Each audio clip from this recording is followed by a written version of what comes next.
Good evening, ladies and gentlemen. Here we are again in Gladiator Bangsa, episode 5. We have a special setting.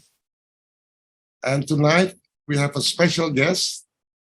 And the host is Dr. Mari Mulyani. Go ahead, Mari. Thank you. Well, first of all, just testing. Can you hear me well, Pak Kun, Dr. Kun? Yes, Yes. very clear. Okay, Sound good. and clear. Yes. Right, so good evening, friends who are joining us from Jakarta, Bandung, and other cities in Indonesia.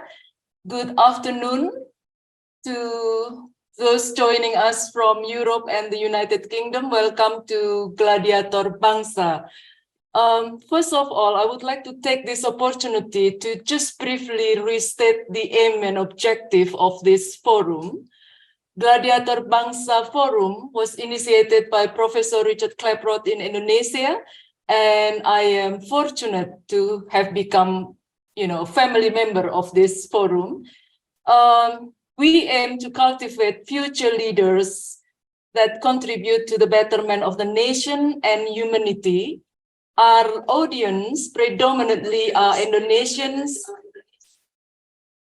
holding different roles, different leadership roles in society, and our guests, whom we consider as gladiator in their own right, share their life experience, life journey, expertise that might inspire others to take positive actions to contribute to humanity.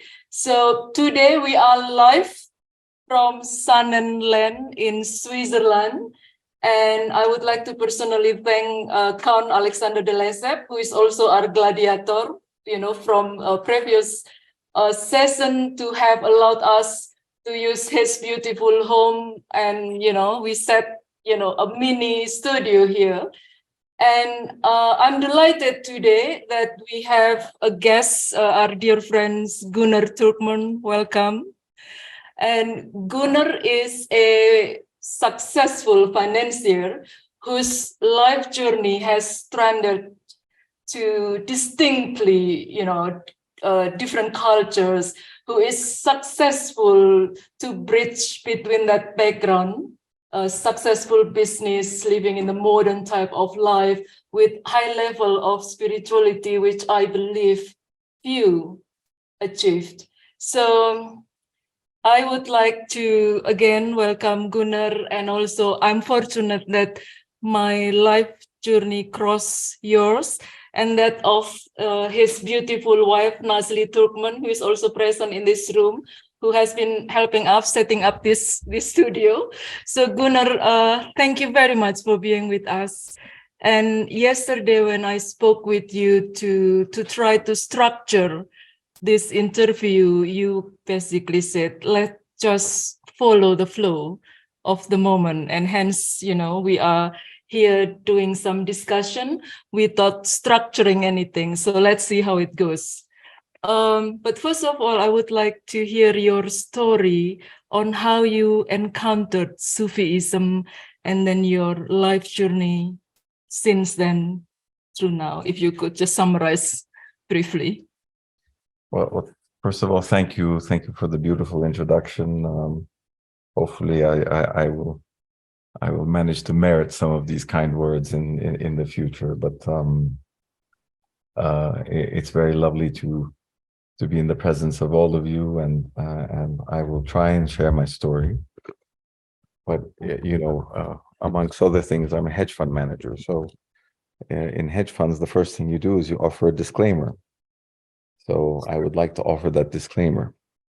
In Islam, in Sufism, we have a phrase, and that is Allahu Alim. So I will share what I know, what I've learned, what I have read, my life story. But we must all keep in mind that this is knowledge that is coming from my limited understanding of the universe. That's why we say Allahu Alim, because only Allah possesses true knowledge, right? So please keep in mind that I will share what I know and what I have found to be beneficial, but always keep in mind that it's coming from that window. So just to give you a brief background, I come from a diplomatic background. So my family for many generations have been diplomats, which means that I grew up without a home. My home was constantly moving, and I had a very diverse background.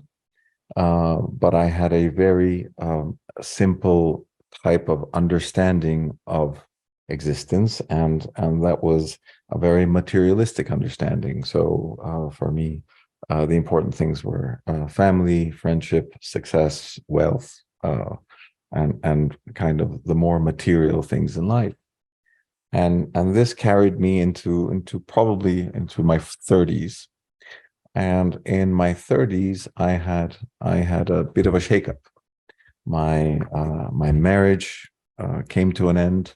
One of my businesses came to an end, and I found myself thinking, well, all these things that I value so much, all these things that have driven my whole life, if they can come to an end in a snap, then what are we really doing here? I mean, what is life all about?